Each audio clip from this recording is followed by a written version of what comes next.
All right, guys, welcome. I'm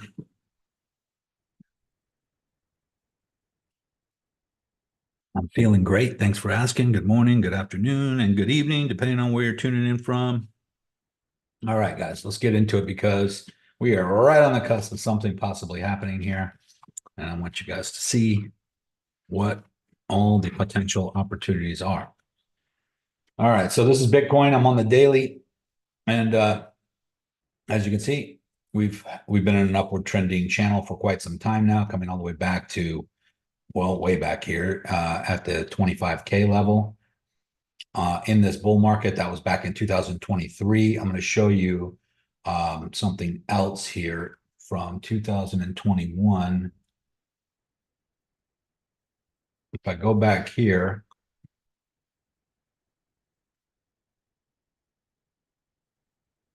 just stretch this out a little bit.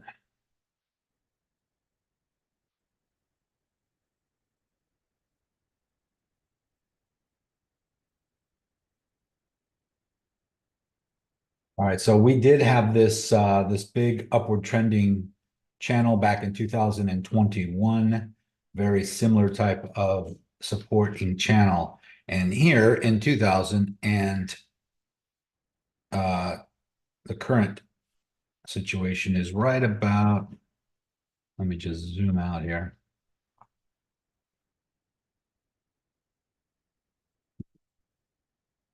We have, it's probably easier to show it on my other chart, but we have this interesting thing going on here. Some of you may not notice or even acknowledge or recognize the similarities to where we're at right now, but let me go back over here. All right, so the current situation here on the daily is in the middle of this upward trending channel, we have been finding support on the center line. Now we need to hold. I mean, in the last update I gave here, I said BTC needs to stay above the 111.5 to 112 level, red arrow, meaning right there. You can see that long wick. We had the big long dump down, and then we came back above it and we held the support, and then we had this long wick down, and we're kind of holding on it right now. This was at 113.3 when I gave that notice. And I said, if it breaks this upward trending support to the downside, then we will see some more big dumping. However, if we can continue to hold above it and climb, we can get back to retesting all-time high levels. So let's just look. We are now back at 110.6.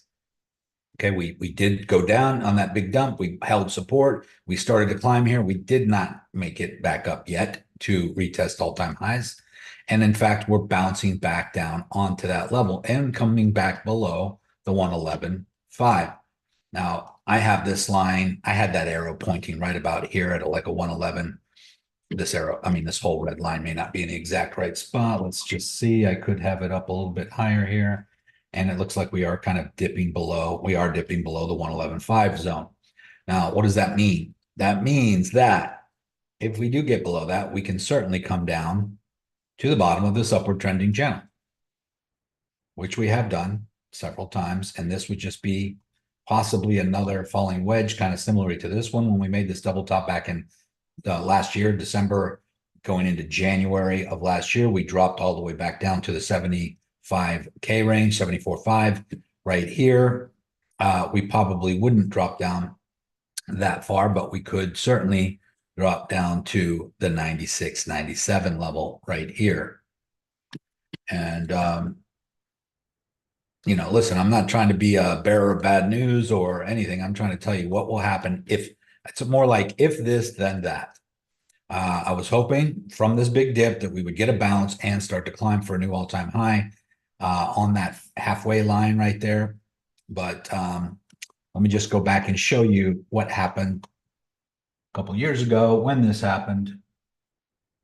Over here, we did get a bounce. We dipped down quite a bit. Wick down below it, got a bounce, could not hold. And well, that was kind of the beginning of the end right here. Let me just show you where we are in the grand scheme of things. This big dump right here was in November, going into December, January, into the new year. So this could be, I mean, this is the weekly chart right here. So let's just go to a lower time frame, try to rationalize what we're looking at here. I'm not saying that this is the beginning of a bear market by any means, because anything above, just so you guys know, let me go back. Anything above 97K is still in the bull market. This line right here is still upward trending bull market territory. Coming down to that line would not even be abnormal.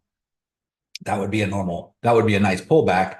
Now that long wick, because that happened all in 1 hour or less than an hour, almost instantly, that's what took everybody out. That was what they consider a huge market crash. But slowly coming down to this level is like what we did here, and that is more normal. Now, we did have a couple big drops here on the daily, but this took 1, 2, 3, 4, 5 days to get down. That was a whole week to get down there, where this one was pretty much 1 hour straight down.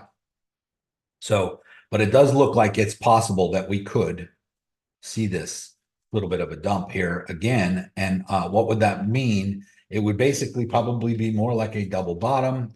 It could look like this, where we come down, we hit that, we retest underneath this, and we come down and boom, and back out. Let me just see why do I have this line here? That's not really accurate. Let's put it there. That's more of the, that's more of the channel right there. If there is a channel, it's not a confirmed channel yet. But looks very similar to this falling wedge over here. After hitting the top, after double topping at the top,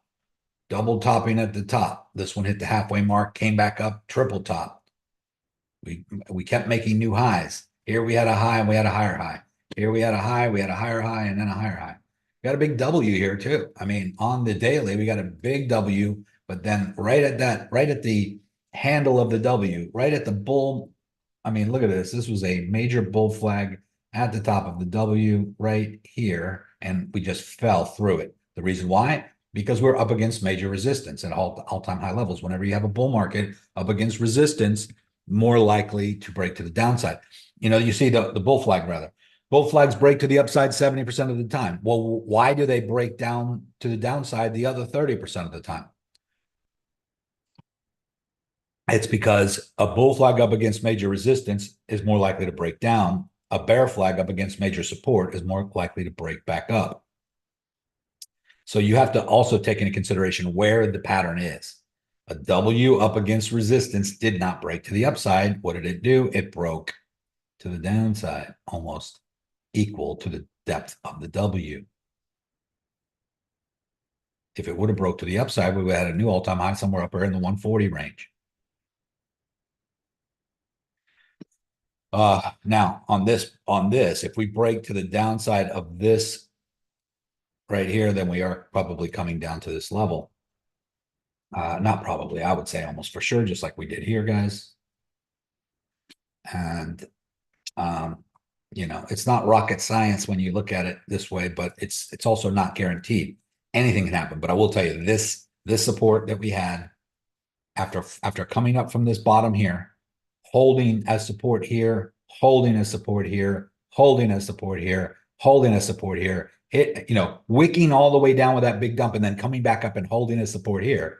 That's a major support line right there, going all the way back to April. In the halfway mark, it's the halfway line. In fact, if I take, that's just my drawing, but if I take a real parallel channel here, and I go from the top here and then pull it down. Look at that. Look at that blue line right in the middle. Goes all the way back. Support, support, support, resistance.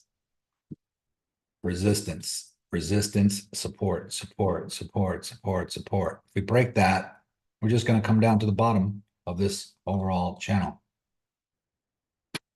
I can even get rid of the yellow lines. Might even look better. Let me get rid of this one up here.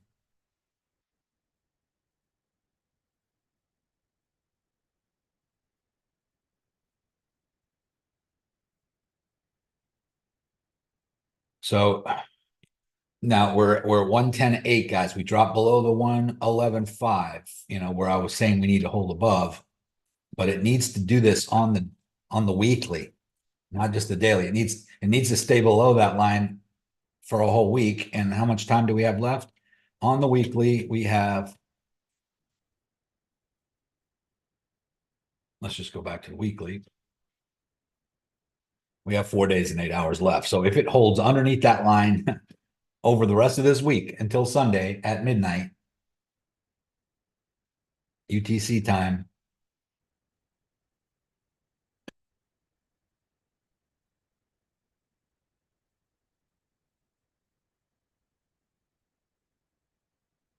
then it could come down to this line right here. And actually, I don't even have that in the right spot. Hold on one second.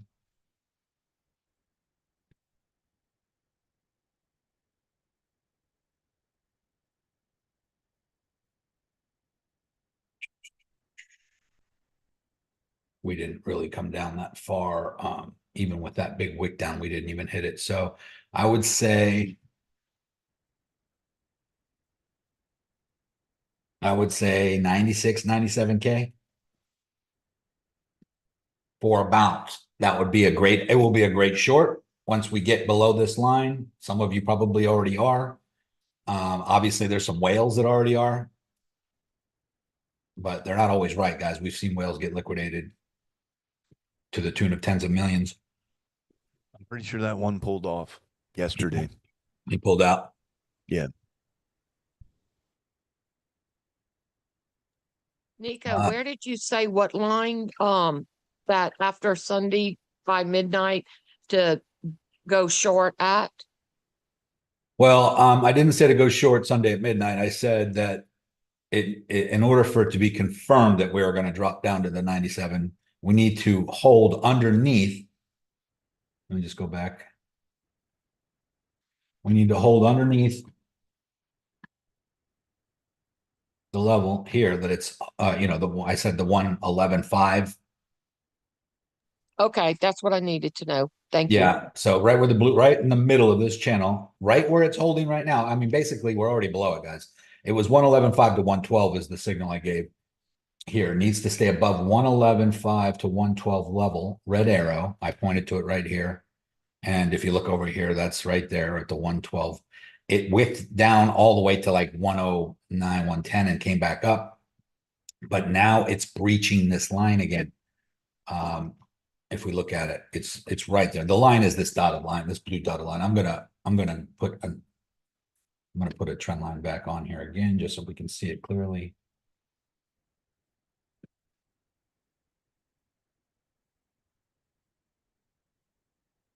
It's kind of right there. Thank you. Yes. So I would say 111. If it gets under 111, which it is right now, but it's got to stay under for the rest of the week. Now, here's the problem with that. The rest, if it breaks this line, it could drop all the way down to 107, 105. And then you would have missed that big dump from 111 down to 107. But it could also come down to 17, 18 and pop back up to retest the 111. And that's when we would see whether it's holding as resistance or if it's going to go right back above it. So if it falls below and then comes all the way down to like 107, 108 to retest and then bounces, then yeah, we're probably going to drop. But if it comes all the way back up and just goes right back through it, you'll be upset that if you went short too soon. Now, if you know what you're doing, you could hedge that. You could short and long at the same time. You got to be careful, guys, with that. It's not a for sure fix. You have to know when to get out, because let's say you go short and long right here. It bounces and it goes up. Okay, you're in the profit on your long, but you're also going more and more negative on your short, equal to the amount you went long. So when do you cut that loss? Do you have to close both of them? No. I mean, the trick to that is that, and I'm not recommending, especially if you're new, I'm not recommending you do this. You need to learn how to do it first. Is that if you do that, you go, let's just say you went long and short. as soon as it bounces here and starts to climb, you close out the short. That's one way to do it. As soon as it goes through and retest underneath here, you close out the long. That's one way to do it. Or you stay in until you have confirmation. So it comes down. You're a little bit negative on your long because you're profitable on your short, but you're a little negative on your long. And then it comes up to retest. You're less and less negative on your long. You're less and less profitable on your short. It's coming back up to the break even on both level right here. And then bounces. Okay, so now you got confirmation that it's probably going to go down instead of up. Close out the long and stay in the short. But did you really need to do that to begin with? No, you could have just done that with a short. You short, negative, back to break even, bounce, stay in, and then maybe add contract. But the reason why people hedge is because you're kind of playing both directions until it makes up its mind. But when it makes up its mind, you're probably going to take a small loss on one of those options. Now, the other option is stay in both. So let's just say I went long and short here. I stayed in, and this one goes all the way down to here. Boom, bounces. I'm very profitable on my short, but I'm very negative on my long. Equal. So let's say I'm $2,000 profitable on my short. I'm 2,000 negative on my long. What do? It bounces. I close out the short, and and then as I take the profit, and as it's coming up, I'm getting less and less and less profitable on my long. And then boom, right here, I'm back into profit on my long, and I ride that one up. But that is a game. That is a risky game of hope it does that. Because what if it breaks through this and keeps going down? Then you're going to have to cut that long as a loss. You'll just break even because you'll have made profit on your short, but you'll cut your long to get, to pay back what you lost there. So it's a risky game, guys. You either have enough money to cover or hold on while it's doing its thing, hoping that it's going to stay in this channel, or you just do not do that. And I recommend you don't do that hedging unless you really know what you're doing. I got DMs, guys. I'll show you DMs of people who didn't listen and just went and tried things, and they're mad that they did, and they got hurt, and they lost money, and they apologize. And I said, you don't need to apologize to me. I understand. You touch the stove, you get burned. Don't apologize to me for not listening when I said don't touch the stove.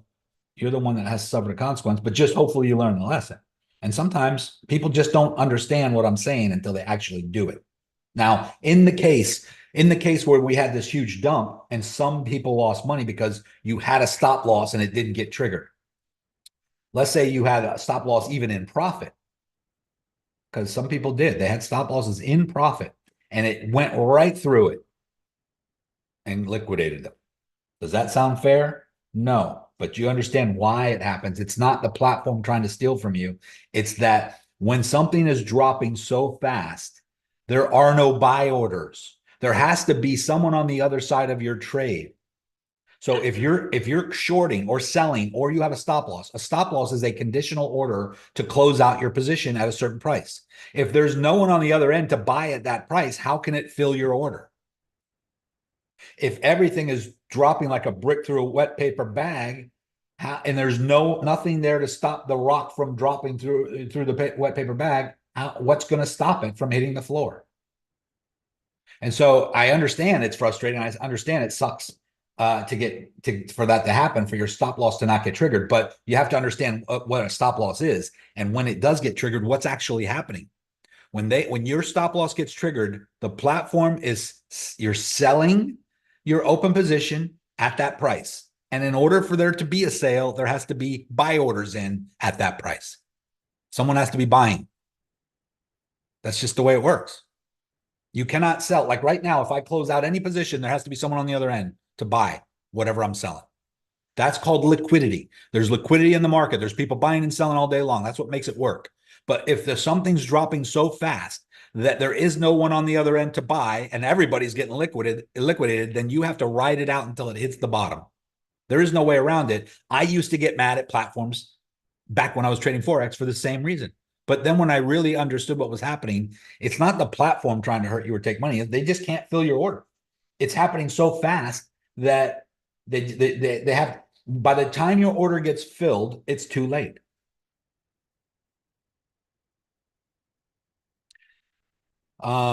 I don't think it was induced on purpose. Knight asked, so this last mega drop was induced on purpose. I don't know if it was induced on purpose or if it was just a result of an announcement Trump made against China for the tariffs. As soon as that announcement went, that's what happened. That was a result. It's kind of like a whipsaw action that happens anytime there's a big announcement. We've seen it happen over the years with, Elon Musk mentioning that he doesn't like Bitcoin anymore. Boom, 20% drop in 1 hour. We've seen it happen when Trump announced that he was going to support. I don't know if you guys remember, but like last year, Trump was on stage speaking at the biggest Bitcoin conference that ever happened. And everybody's thinking Trump is supporting crypto. It's going to go to the moon. As soon as he got on stage, the price dumped and people didn't understand why would he say something positive about Bitcoin and the price go down? Well, I don't know if you guys remember, but Biden was the president during that. Trump was just in the middle of running for president, talking about how he would support crypto. And Biden sold, the Biden administration liquidated, confiscated Bitcoin to the tune of millions of dollars, basically hurting all of the people holding Bitcoin just to make Trump look bad. So that just shows you right there that the government doesn't give a shit about you. Now, Trump, whether he did it intentional or not, someone knew what was going to happen when he made those announcements. And there were people prepared with huge shorts already. Like It's not his son, say that again. like his son became again the youngest 19-year-old millionaire right after. And they made an announcement that he was the youngest 19-year-old millionaire. Well, I don't know about that. I think his son is already worth $700 million by the time he was born. But I don't know if he became the youngest millionaire. Self-made, you mean? Like he did No, something on his own? they named it within the crypto market, literally right after that whole dump happened. Literally. Yeah, I don't know who announced that. I'd like to see that and see if it's legitimate news, because that would be a conflict of interest if his whole family is, that's manipulation, market manipulation, obviously. And if his family was in on it and they're just buying and selling his announcements, that would be something to talk about, and that would not be cool, obviously. But then again, there were people that were already short in the market from the top who made a lot of money on that by accident. And there's people who lost a lot of money by accident because they didn't know that it was getting ready to dump. So I guess it just depends on whether you were already in a position or not. But yeah, those kinds of things are kind of hard to prove. And I don't know who is, there's a lot of YouTubers, there's a lot of people out there on social media saying all kinds of conspiratorial stuff. But Hey, Niko, yeah, go ahead. could we take a look at the Gaussian channel? I haven't seen that in a while. Wondering what it looked like with this crack. Yeah. And I was going to show you also but you could be onto something, Carl. And there's definitely market manipulation. The question is who is behind it? Who was the whales that were in, I don't think his son had the ability to put $190 million short on the table.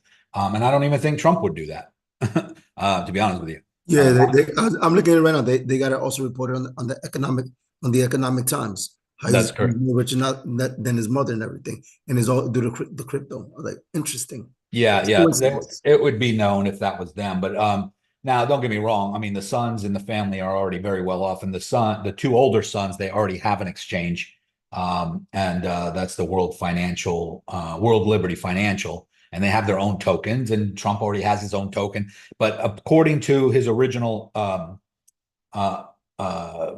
declaration about that, they are not the ones running it or in control of it. But I don't know. I don't really understand. I don't really know how they could even. I think it would be a conflict of interest for him, his wife, his son, and everybody to have their own cryptos while he's president. I think that's. I don't think they should be doing that, to be honest with you. And it almost kind of weakens the credibility. Well, you know that they have a wallet for the World Liberty Financial. Oh yeah, for sure. They have wallets, and they could have a million other ones that you don't even know of or who they are. But I could have 100 wallets, and one of them has a big, amount short, and people will speculate whose wallet it is, but no one can really ever know, unless it becomes known, and then they track that wallet. But let's look at a couple other things here real quick. We got this is important, guys. We got the EMA ribbon. This.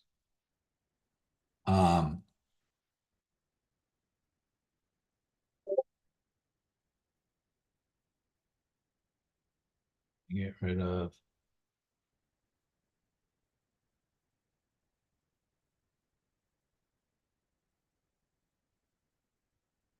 So we got the Gaussian channel here. Let's go to the 5-day. Ha ha ha ha. Yeah, we did dip our toe into it. We dipped our toe into it. And we are teetering on the line here. We are at a 111 again. Remember, I said we need to break, we need to get below this little zone right here, this little 111. And we did wick down to the Gaussian channel. So the Gaussian channel, guys, is like quicksand. We have done it before a couple times. This would be considered like what we just did. Boom, we bounce. Boom, we bounce. We come back down. We wicked into the halfway mark here, bounced, couldn't get out. Wicks back down to the halfway mark, couldn't get out. Come back down, barely got out, and then we ran up to a new high.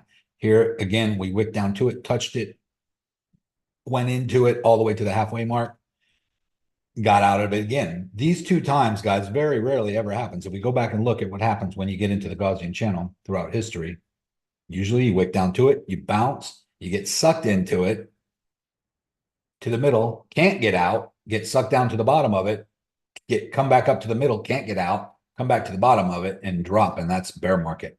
And then this turns red on the 5-day. And then this is the only time, this is back in 2019, where we actually got out of it for a minute and then came back down below it.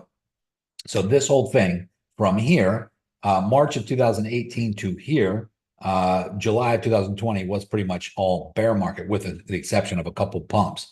But once we get into a bull market, we break out of the Gaussian channel, we retest on support, and we stay way above it for a long time. So from here, July 2020, all the way to here was June. That was a year. We stayed above it. And then we touched it. We wicked down into it. We came back out, double topped at an all-time high, got sucked into it, and that was a bear market. Before that, let's go back to 2013. Huge run. I mean, look at this. Back in 2011, we got sucked into it. This was the bear market. We got out of it here in 2012, July. We stayed above it. We made a new all-time high here, $264 for Bitcoin. Wicked down to it, touched it, but bounced on it, didn't get sucked into it, ran all the way up to $1,259 for the bull market top in 2013. Hit it, bounced, got sucked into it, bear market for a year. Turned red. We got out of it here and we stayed above it all the way up to $20,000 in 2017. This was the only time when we popped out and went back under. But before that, every time we got sucked into the Gaussian channel, it usually means bear market. So we're above it right now, guys. We've been bouncing above it since 2022, right here when we got out of it. 2023, the beginning of 2023. Boom, bounced, and we've stayed above it, wicked into it a couple times, but got back out. It never turned red.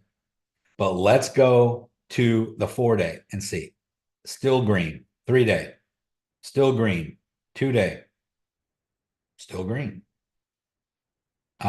We had a little red on the daily when we came from this all-time high and couldn't get out of it, but we don't really count it on the day. The 5-day is the most accurate, but you can see what's coming sometimes from the lower time frames. If we go to, but right now on the 5-day, we are touching it. We're basically touching the top of it, but that has happened a few times, and look at what's happened every time. We wicked into it to the middle line and bounced out for an all-time high, wicked into it, touched it, went to the middle line, bounced out for an all-time high, touched it. We could wick into the middle line, which would bring us where? Right to 97, 98K. If we were to wick down to that middle line, guys, and if we bounce out, it might be similar to this. Looks very similar right now to what's happening. Every time we have this, double top, touch the Gaussian channel, bounce, get sucked in the middle line, and get out. All-time high, double top, hit the bounce on this Gaussian channel, bounced, maybe get sucked to the middle line, and then get out and break into a new all-time high. That's what we need to see, but we could come down to the 97, 98K range before that happens. Let's look at Market Cipher A. This is basically the movie now. Let me just close this up. This is the EMA ribbon. I'm going to go to the daily, and we are once again flipping the ribbon. We flipped the EMA ribbon bearish here, got below it, came down and bounced on that line, flipped it bullish, flipped it bearish, flipped it bullish, and just dropped down below it, and we are below it again. Okay, so let me get rid of the Gaussian channel. That doesn't matter right now. Yeah, normally, guys, if you flip the EMA ribbon on the daily, it's usually, this isn't flipping. Flipping means getting below it and holding as resistance, like here. This is flipping it, where you're above it, you get below it, and you cannot get back above it. You're holding it as resistance, bear market. We've done that here. We got below it, held it as resistance, and then popped back above it. We got below it, held it as resistance, and popped back above it. We got below it. We're holding as resistance right now, guys. That's not good. 3 times in a row. First of all, this is the first time I've ever seen it flip that many times.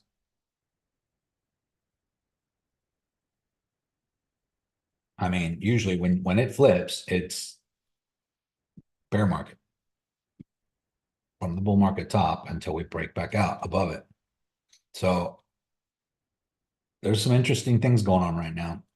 The powers that be playing games, you know, that could have been the big liquidation dump before the big pump to the upside. That does happen, guys. And usually it's a sign of things to come. A lot of people get scared here and say, oh, I'm out. I can't take this anymore. I can't lose anymore. When this is the time to buy as much as possible and be ready for the next pump to the upside.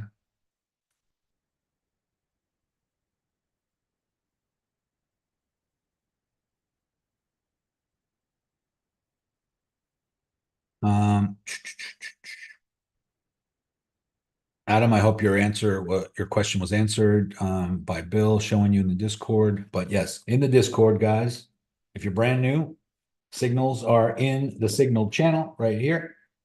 Boom, trading signals.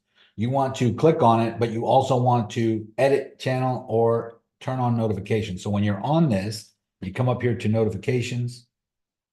And is there a better way to do it, Bill? You just Nope, turn the bell icon, all messages is the easiest way. If they don't see the bell icon, because some browsers don't show it, then you want to right click on the channel name and go to notification settings. So yeah, so you just right click on the channel name, notification settings, all messages. The reason why mine are not on is because I don't need to be notified when I give a notification. In case you're wondering. All right, so let's go back here, guys. So this is interesting. Now, me personally, if I wasn't teaching and I just was minding my own business over here in my home office and didn't have an audience, I would be getting ready to short. Okay, I'm not short yet. I have no open positions yet. In fact, the other day I said right here, closed all my open positions in profit except one small loss. I put it all on here. 1, 2, 3, 4, 5, 6. 1, 2, 3, 4, 5, 6 open positions. This one I lost $6 on. Okay, that's a small, tiny 0.53% ROI compared to all the ones. But this isn't huge gains, guys. This is just maybe $1,000 total on those positions. But the reason I closed them is because I saw weakness on these longs. I mean, these were all longs,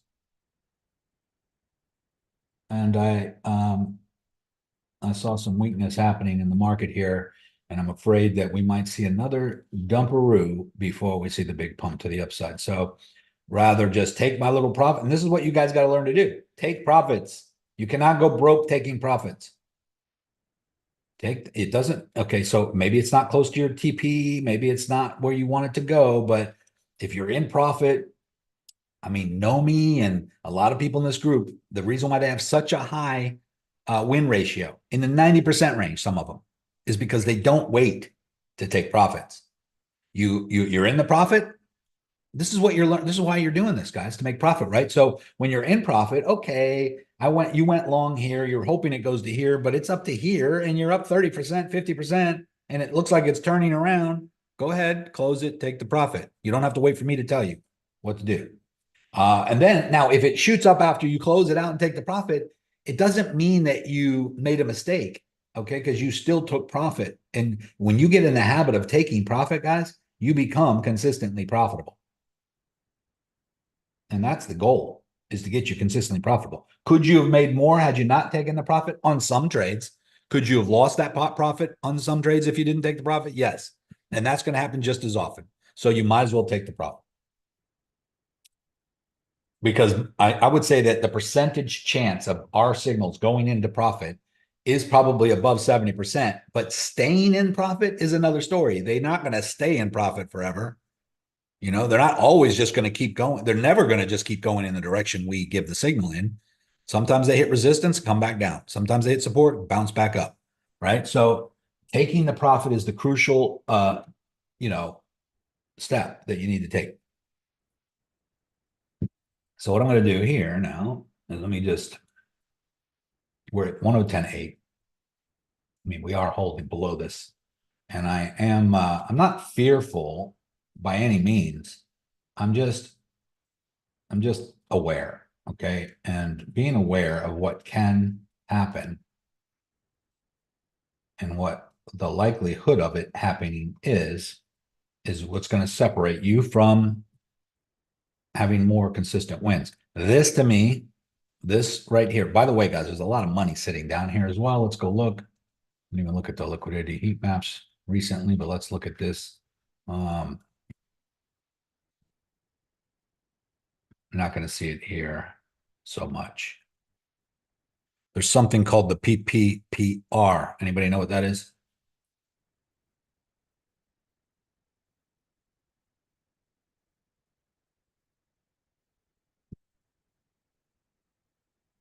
All right, let's go find it. Go find it over here. PPPR.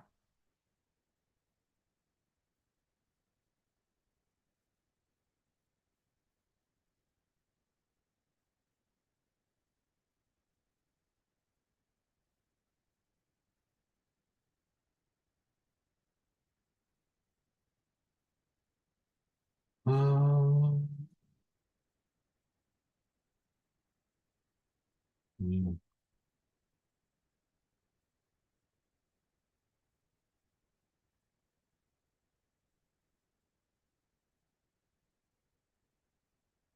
not This sure. one's new to me. I'm not sure I'm going to find it. Let me go back to Phemex and show you this. And I used to have Are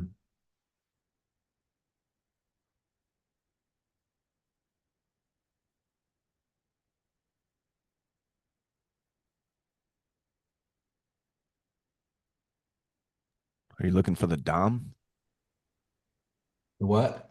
the Yeah. depth of market? Yes. But usually it's right next to the order book, but I don't see it on your I screen. don't see it either. Mine, it says at the top right, it says just to the left, it says trading view and then depth. Do you see the word depth right next to it, or just below that?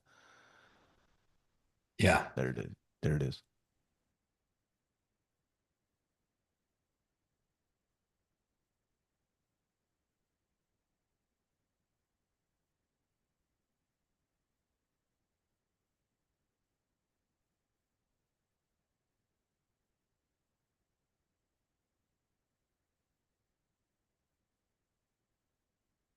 Yeah, I want to see it vertically, not horizontally like this. Let's see.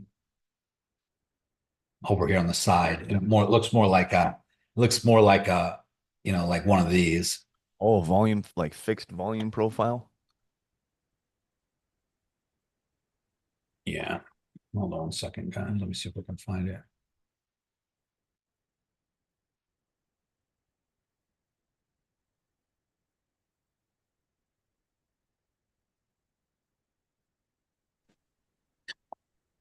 I think Bill's right. It should be in the indicators as volume. Yeah, if it's what I think you're looking for, fixed range volume profile or volume profile fixed range. It's vice versa on TradingView or Phemex.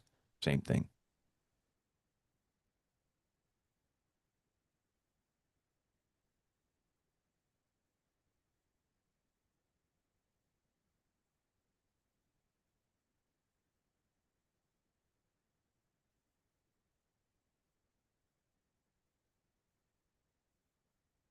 Yeah, give me 1 second, guys.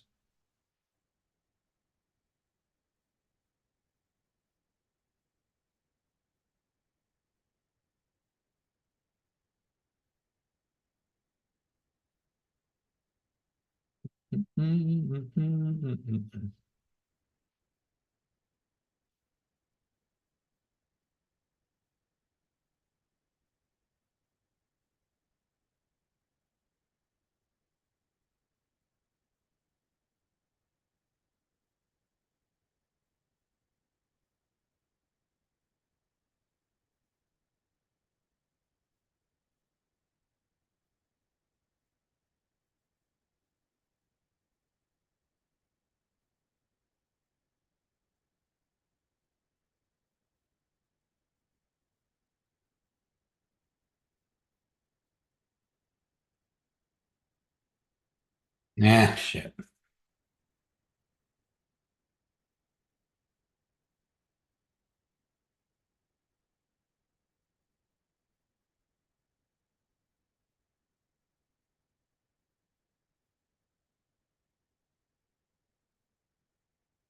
All right, never mind. But basically what it's showing is that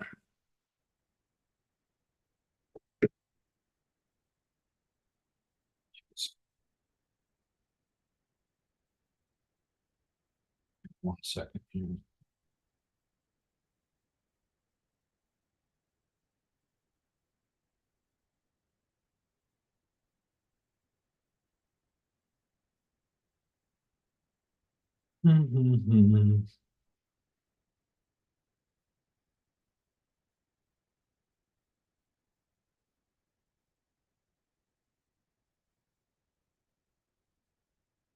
I hardly ever use this thing, and I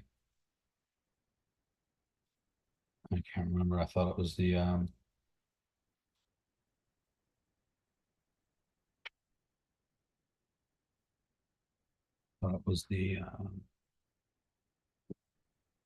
had a screenshot of it somewhere.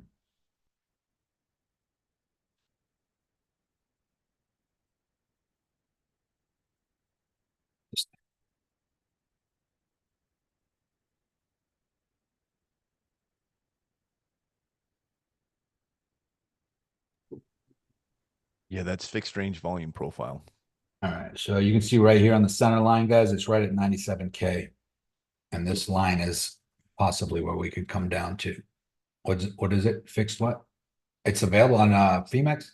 Yeah, it's available on Phemex. Fixed range. If you just type in the word fixed, it will come up. It's either volume profile fixed range or fixed range volume profile. It's backwards on one of the on Yeah, Phemex but or I Trading. don't you gotta set it. I don't see that. Here's a fixed range, a fixed Try the variable then. Try the fixed range one you set like a Fibonacci, 2 points, high and low or low and high yeah. would move. You could do the Try variable typing one. just volume. Yeah, just type in volume. And it's the variable one that you're looking for. Volume profile, visible range. It just puts all these lines on the damn price volume trend.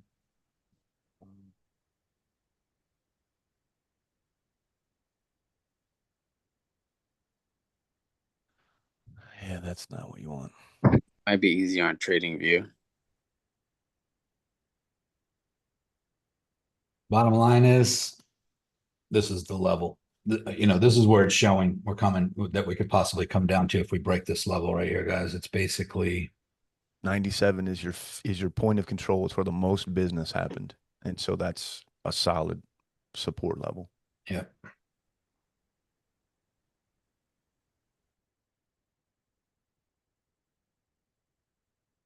So what I'm waiting for is a break here. It already broke, guys. I mean, it's kind of hovering around 111K right now. It's at 110.5, so it is kind of dropping through. Me personally, I am going to enter short. I'm just going to have a tight stop. Now, this is not a normal signal.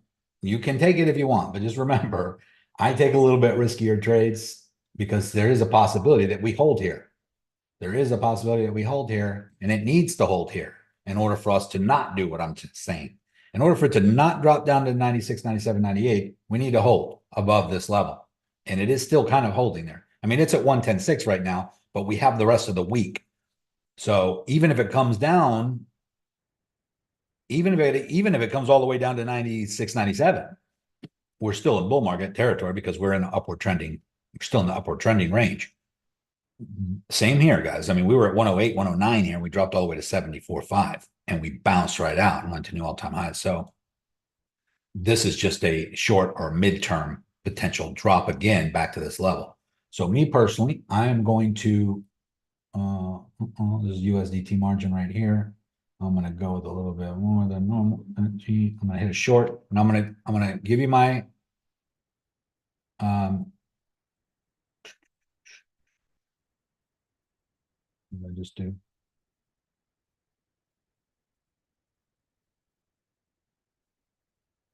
I'm gonna give you my my entry, and I'll tell you exactly where everything's at.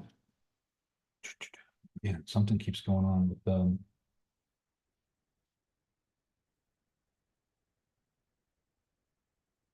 Phemex it's getting a little glitchy on me. What is this line right here? And why is it still pulling me over? There we go. You'd enter my position and it didn't show it when I did it, but now it's showing. This line right here, I don't like.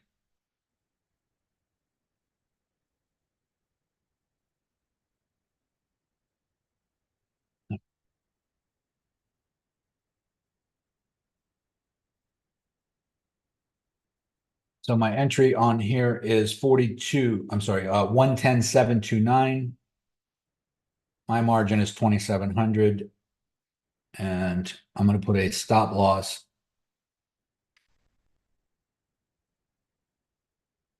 All right, something's going on with right now. I'm just going to put one at 10% just to get it on the board. And then I'm going to adjust it. I don't know what's going on here. Phemex is glitching on me. Maybe it's because I'm live streaming. It says preparing live stream. Can you guys see me okay? Yep. See your screen.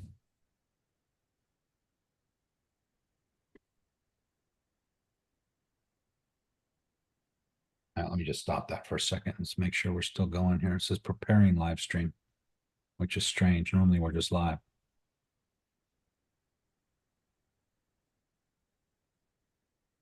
Says it's being content of this meeting is being sent to YouTube.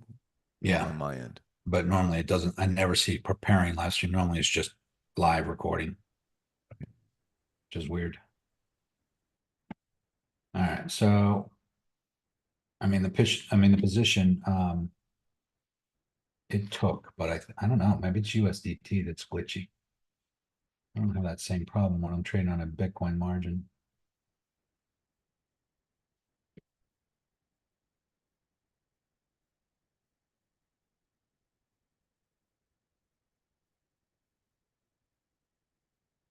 Usually, Sam, when I open up a position, I usually post it immediately in the Discord signal channel. But when I'm doing it live right here, you're seeing it happen. You can take the same positions without waiting for me to do that. But I'm going to put it in there right now. Let me just go back.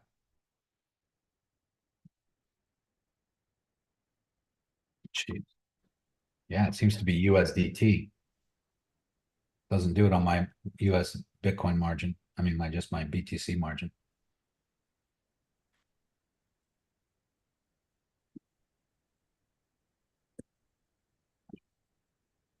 One second, guys. We'll get back to normal here.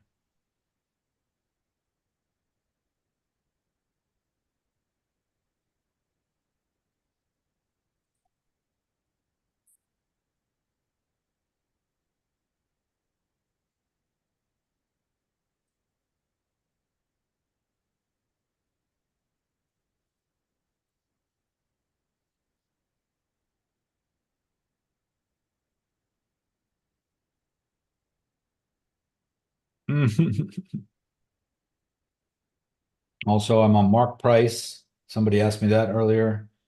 Not last price. I always trade on mark price. That's just how I do it.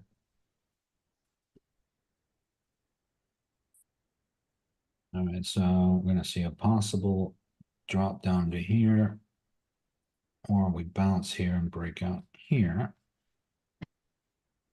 I'm gonna post this in the signal channel right now. Let me just go back and share screen again.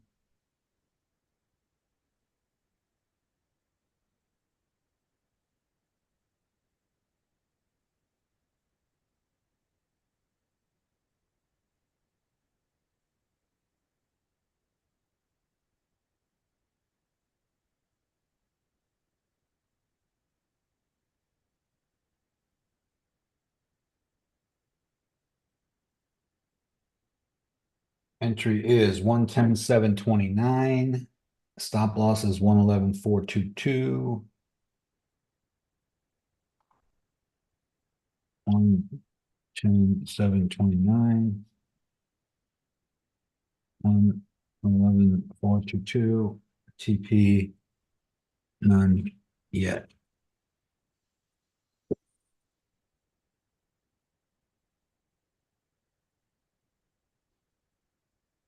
See, this is why it takes so long for me to post a damn signal. Sometimes it's just easier. Now I'm gonna also do this, guys, where I'm just share my open position down here. Makes it sometimes easier for you to see. But before I do that, let me go and look and see, is there anything else that I want to short?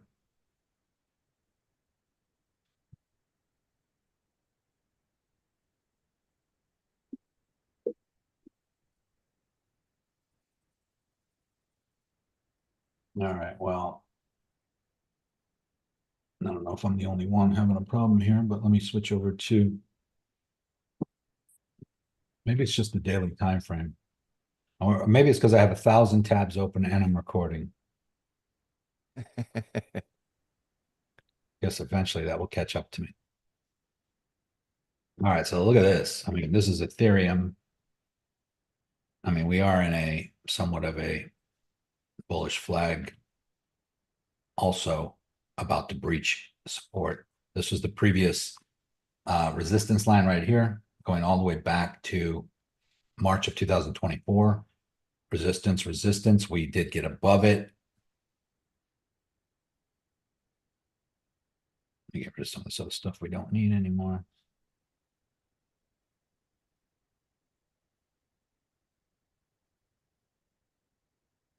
We did get above it here and bounced on it. We dipped below it during that big dump and we got back above it and we're bouncing. We are holding a support right now. And that's another thing we would need to do. Otherwise, we're coming back down into this channel that that Ethereum was in. This is ETH that Ethereum was in for a year below this line. And we did dip below it here for a minute and came back above. We dipped way below it here all the way down to 3,400 and came back above. And we are holding a support right now. So but I'm not going to short ETH because we could hold a support and Bitcoin could certainly go back up. Let me look at XRP. Again, this trade signal I just give, I'm gonna put a disclaimer in there because I'm telling you guys here live that it's not a normal signal. It is something I would normally do, but it's not a normal signal because normally I like to give signals when I'm for sure certain of what's going to happen and not just expecting. That's not really the proper way to trade, but sometimes I go with my gut instinct, and I know a lot of you are willing to trade based on my gut instinct, but it's not really we should wait for confirmation always. Now, if you look at here on XRP, we not only broke below this bullish flag where the support was right here at 270, we dropped all the way down to $1.20, bounced all the way back up above this support, held, but we hit resistance here at whatever that was, 264, and then we're coming back down again here. Are we going to have another drop to the downside? Now, XRP can come all the way down to 230 again. So I'm not going to short that. That's not long. That's not far enough away. I will wait for the bounce on that and go long. When will that bounce at 230? That will bounce at 230 if Bitcoin does what we just said it might do. Bitcoin could go down all the way to 97K and XRP only goes down to 230. I mean, XRP could go down to $2, but I mean, we could see a whole other This is Bitcoin, by the way, and it is holding here.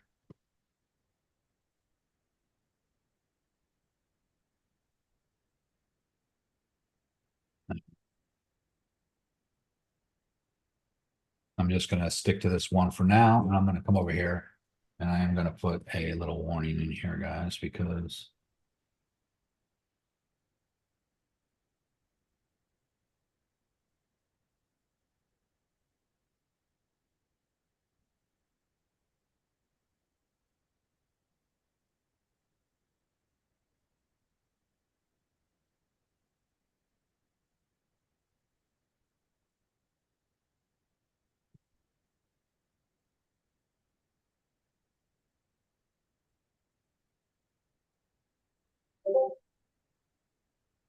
it really needs to hold under this 111 for the rest of the week. And yes, it can come down lower while the week is going on. It can come down to 109, 108. That's going to make you think that it's dropping, but it could come right back above by the end of the week to above 111. And then I will say, see, guys, it didn't hold for the whole week under 111. And so that's where it gets tricky. That's where you gotta realize confirmation is important.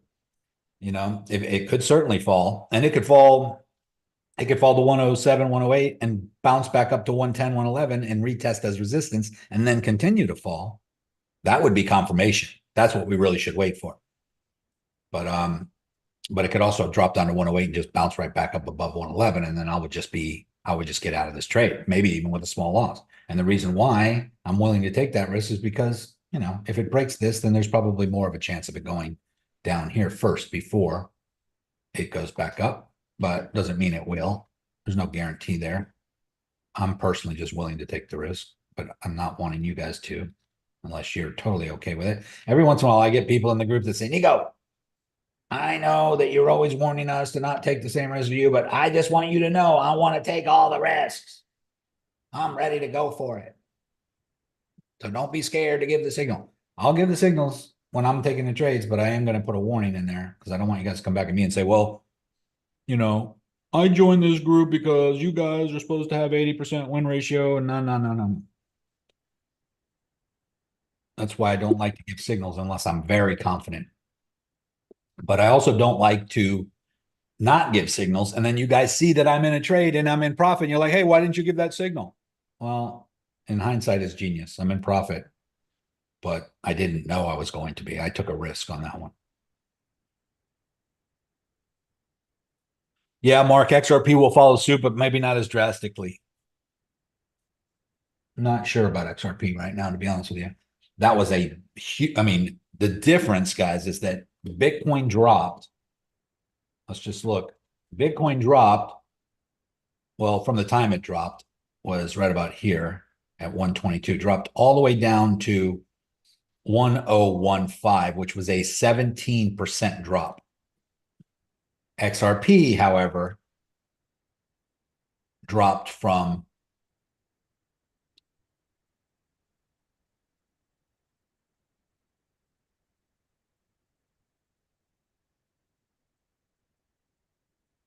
Phemex is running slow today. I don't like it. XRP, however, dropped from $2.83 down to $1.25 or something like that. 55% compared to Bitcoin 17%. And because of that, I don't know if XRP is going to have another major drop like that or not. I mean, if Bitcoin does drop to the 97K range, let's just look at that.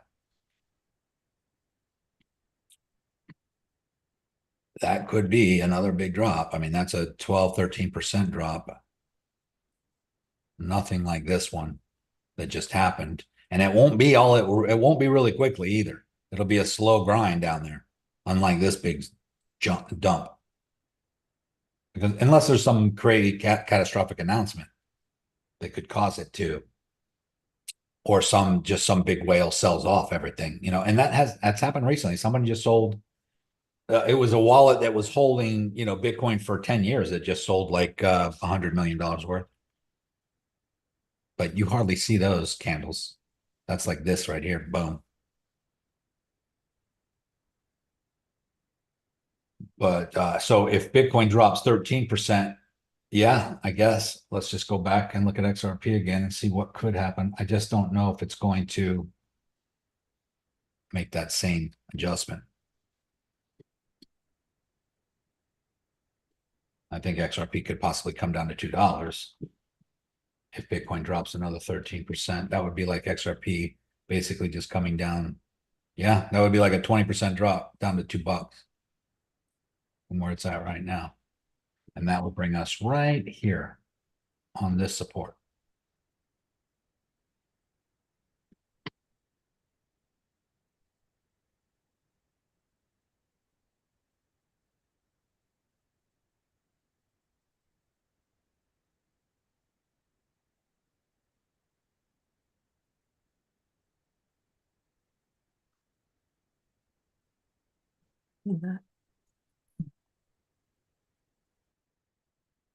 Great buying opportunity, in my opinion. This is where you have to be contrarian, guys, and counterintuitive.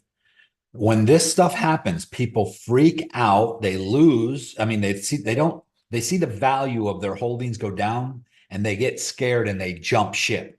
They don't want to lose it all, so they'd rather take what's left, right? So they'd rather get out with a big loss than to stay in because they think it's going to keep going down, and it never does. And then it bounces back up real quick and they're like, shit, I should have stayed in. And then they see it going down again. And what do? They get out. Oh, it's dropping, it's dropping, it's dropping. Oh, it's going to do it again. They get out here and boom, bounces and then goes to new all-time highs way up here in the $4 or $5 range. And everybody's going to be like, oh, shit. This is screwed up, man. They're doing this on purpose. Yeah, but if you didn't get led around by the nose or chasing trades and chasing the price, and you understood where the support and resistance was, you could have had a better entry and or just waited until the bounce and then bought back in.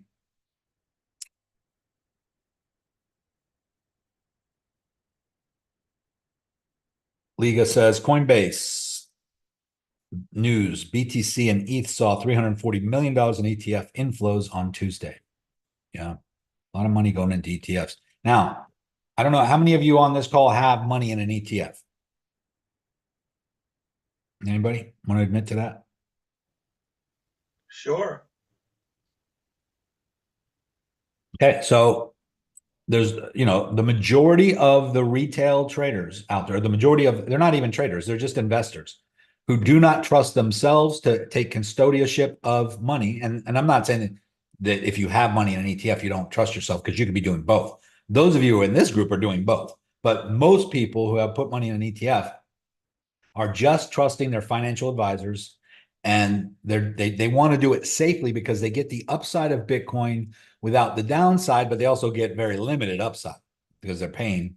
Todd says he's got it in an IRA. MSL says absolutely. And Kimmel, I think you said yes. So nothing wrong with it, guys, but just know that, they're making a lot more money on you when there's good things that happen. They're making the fees, they're making a percentage of the gain, and they're managing the risk for you, and they're managing the funds for you. And so some people just feel safer doing that. And so there's a lot more money in those ETFs than there are regular traders actually controlling their own wallets and controlling the whole Bitcoin. So would you rather have physical gold in your possession or a gold contract where you're buying and selling gold ETFs, where they are basically, investing your money in gold contracts, and you get the benefit of gold going up, but you don't actually own any or have any gold. If the shit hit the fan and the internet went down, where's your contracts? Where's your cash? On the other hand, if you had physical gold and the internet went down for a month, you'd still have all your gold sitting there. So physical possession is better, in my opinion. Now, with that comes responsibility. Where am I going to keep it? What if someone breaks into my house? This is what people worry about. They don't even trust themselves. So therefore they go and put their money with experts. Nothing wrong with it, guys. I'm not saying there's anything wrong with it. But I would say that if you do have money with experts, you should do both. You should also own your own Bitcoin and control your own wallets and keys. And like almost to an equal amount. Because if the shit does hit the fan and the exchanges want to steal or have the ability to do it and get away with it, then you would be SOL. And the only thing you would have is what you control. So if I have $50,000 worth of crypto on Coinbase, and I also have $50,000 worth of crypto in my, Web3 cold storage wallet, and something happens to Coinbase, I still have my private keys and my crypto in my possession.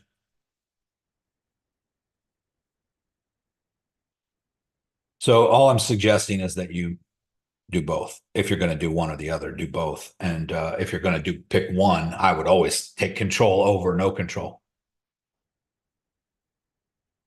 But that's again different for us, guys. It's a little different. Some people don't want to buy real estate because they don't want to fix toilets. I've heard that excuse a million times. Oh, I don't want to be a landlord. Last thing I want to do is be fixing toilets in the middle of the night. How many times have you heard that? Or even said it yourself? But the reality is I own a lot of real estate, or I own the entities that I manage own a lot of real estate, I should say. And I've never once fixed a toilet. If someone has a toilet problem, guess who they call? Not me. They call the property manager. The property manager doesn't even call me. They call the plumber.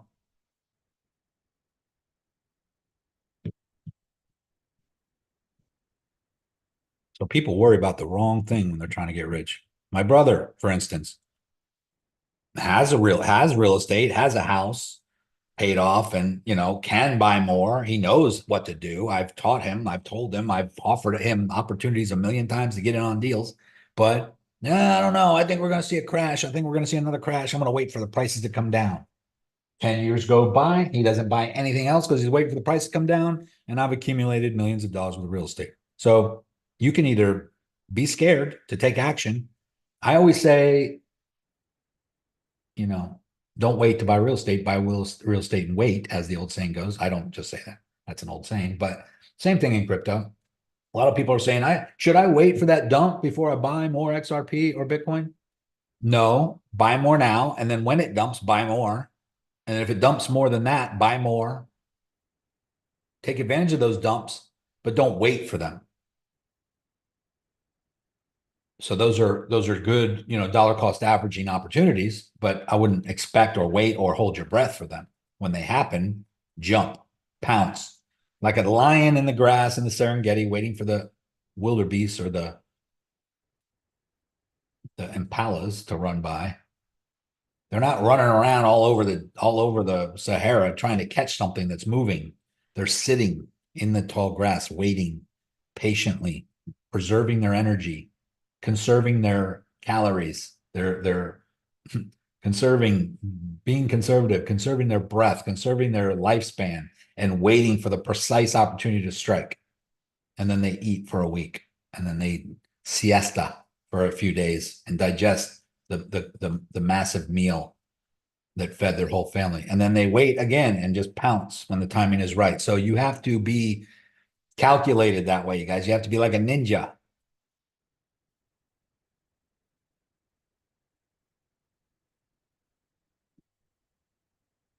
Yeah, you guys are watching that green. Look at that. I'm up $195 on that short. So, usually and if I want to, again, if I wasn't trading for an audience, guys, I could close this out anytime.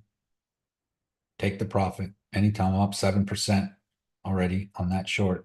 I'm only at 16x leverage. I'm only risking 2,700. It's not a huge amount, but let's go look at Bitcoin again. See what's going on. We are 110.3. It's dropping a little bit more. Now this could just be a little bit of a wick here, and it could just pop back up and I would lose all that profit. So I don't get overly excited when I see a little bit of green. I got to wait for it to confirm below that. But, every trade has to start somewhere, right? So let's go back. This was a Bitcoin USDT margin. So let's go back to that chart. Let me see where my stop loss is. I could move it to break even at this point, but I'm not going to yet.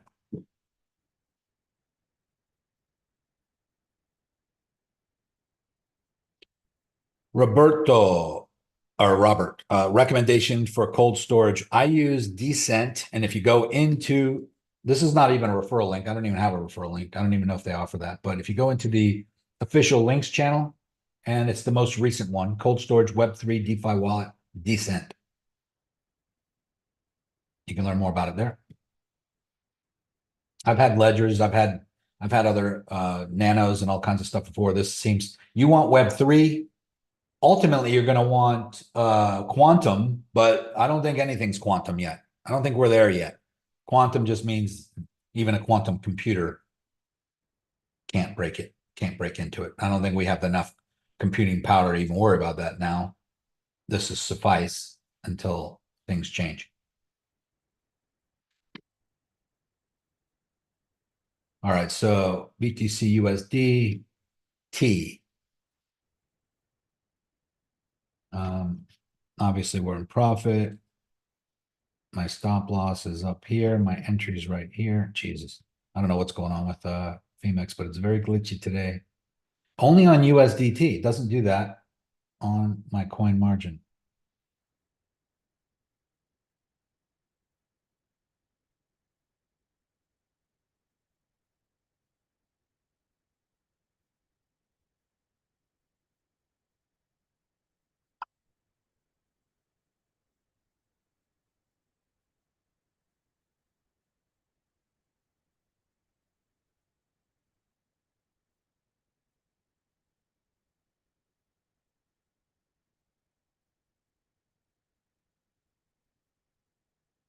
Right. Well, that's taking a long time.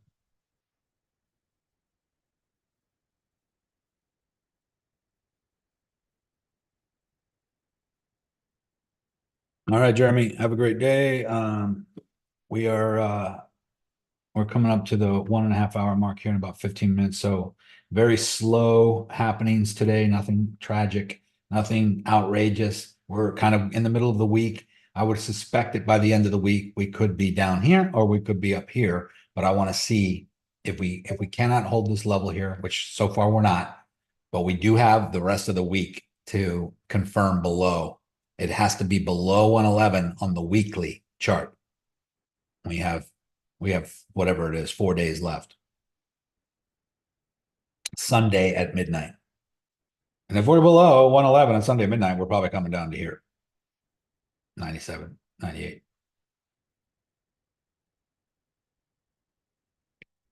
So I'm not going to move my my stop loss into profit yet because it's too soon. We might see some fluctuation on here on the daily time frame. Let me go to the 1 hour.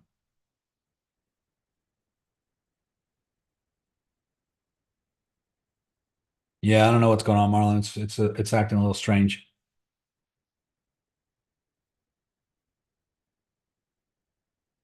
All right, good job, Mark.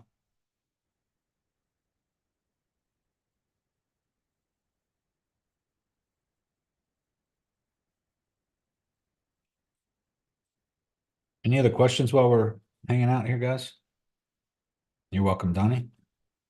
Yeah, so as you can see on the hourly, we did break that support, but you know, we have done it a couple times. We did it here. We did it here and came back above it. We did it here a little bit, came back above it, but as you can see, we do have lower highs and we do have possibly a head and shoulders happening here as well on the 1 hour.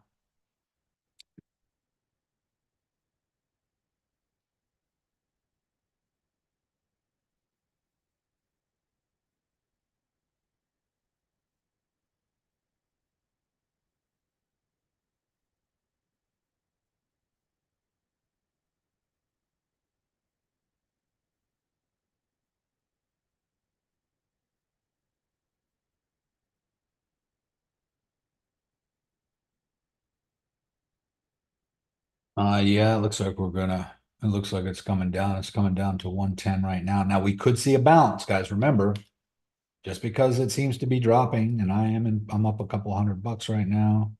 No big deal. Nothing to book a trip on or anything like that yet. But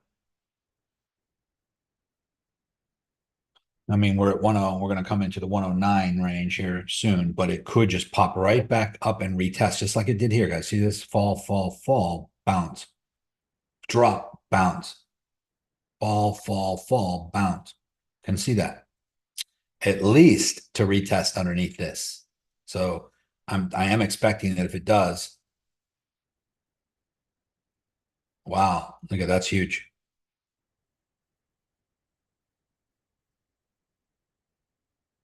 We can still see a huge stock market crash as well, down to the 3,500, which I said last week before the big drop. I mean, literally that happened the same day, guys. If you remember, I said that we could see the stock market crash. Of course, I did not expect that to happen that day, but it certainly can, and it did. It dropped, you know. I think we dropped down to like 6,000. I can't remember during that crash in stock market. Crypto took a big hit, but the stock market could still just be on its way now. And this could just be the last dump before the big pump. Not overly concerned. This is definitely not bear territory, guys. The biggest moves in the market to the upside happen in October and November. Just keep that in mind. Historically speaking, October and November have the highest percentage gains historically, going all the way back 10 years. October, November. So we are in October.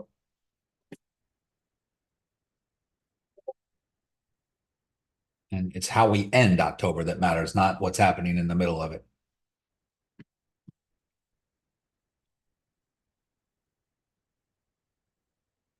Yeah, it's weird. I only have that problem on USDT. I don't have it on coin margin.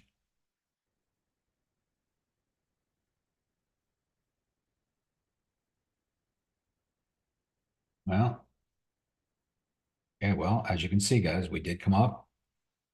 We did hit this downward trending resistance, which is where we fell from. It's where we dropped off the cliff right here. We came back up and we're testing it and retesting it with lower highs. In other words, we're continuing this downward trending range here, which we might have continued, which we might have done even if we didn't have this big drop. We might have just been slowly coming down, but this will obviously happen from tariff announcement. At least that's the official excuse.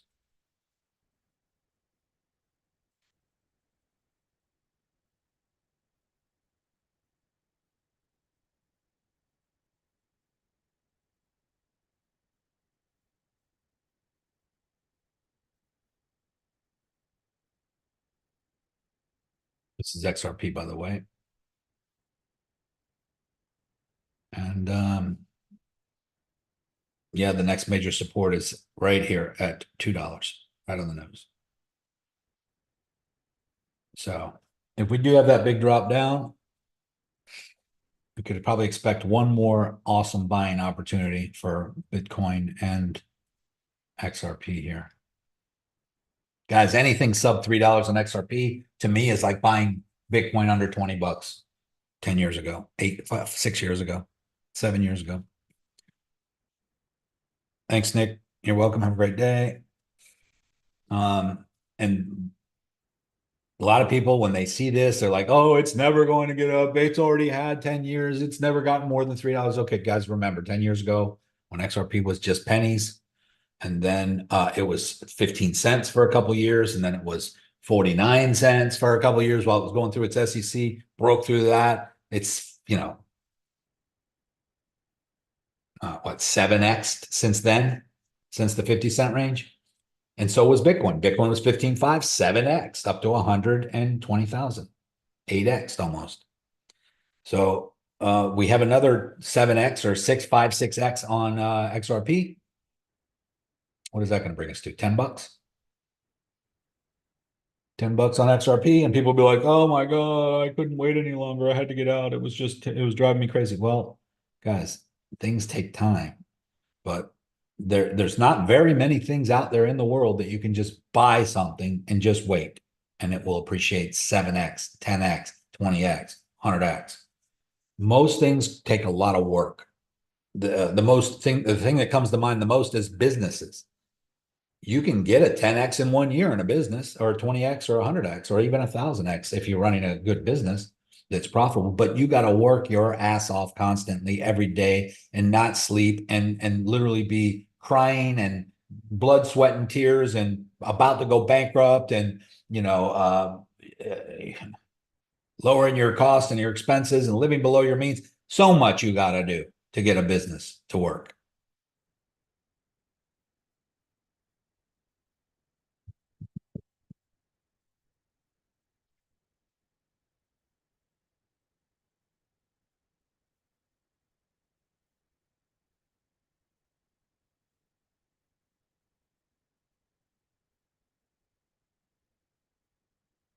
I'm just looking at some of the questions here, guys. Make sure we're not missing anybody. I got a question. Yes.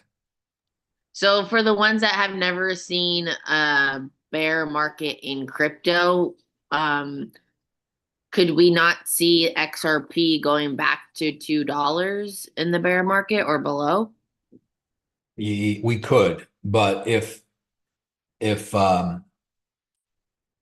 we have an altcoin season and we have we have a reverse carry trade on XRP where all of the things that are in the process of getting set up and the switch gets flipped, we could see a decoupling of XRP from Bitcoin. Bitcoin, stay the same or go up a little bit or come back down, where XRP, like Bitcoin could go up to 140, 150 in this bull market. XRP could go up to $20, so XRP could still 20x or 100x from where it's at, or 50x, whereas Bitcoin would only maybe, not even 2x. So on the other hand, yeah, I mean, is it possible for us to have a whole nother bear market cycle with all the cryptos going back down? Let me just show you something. I'm not going to share my screen, but I'm going to take a screenshot and show you something on another account that I have.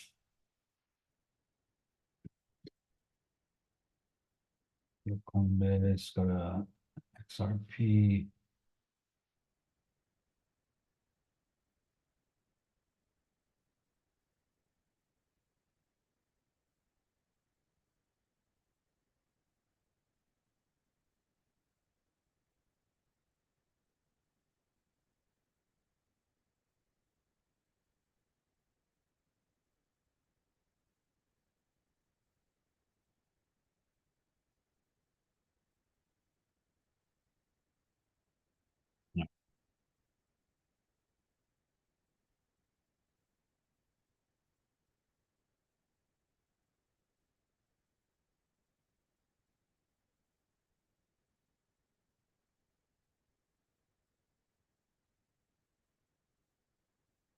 So this is XRP right here where I have this line is August 16th, 2020.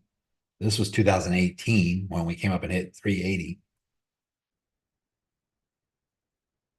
Bull market, bear market, bull market, bear market, bull market. So is it possible? That's history right there, going all the way back for a while.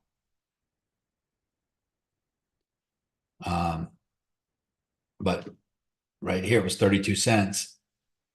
It's 10x since then.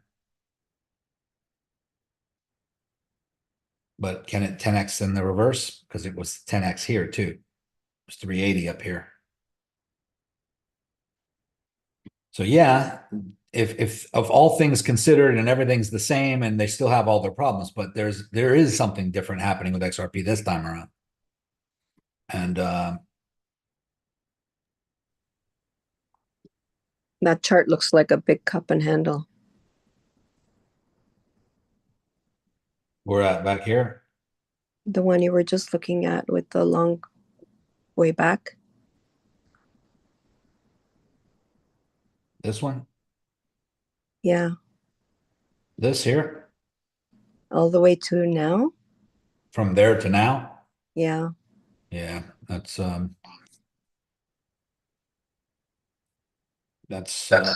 No, that's an all-time chart right there, going back to 2015, 12, 2012, 13 back here.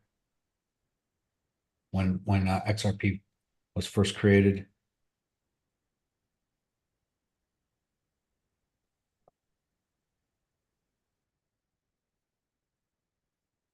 So, I mean, that's a good question.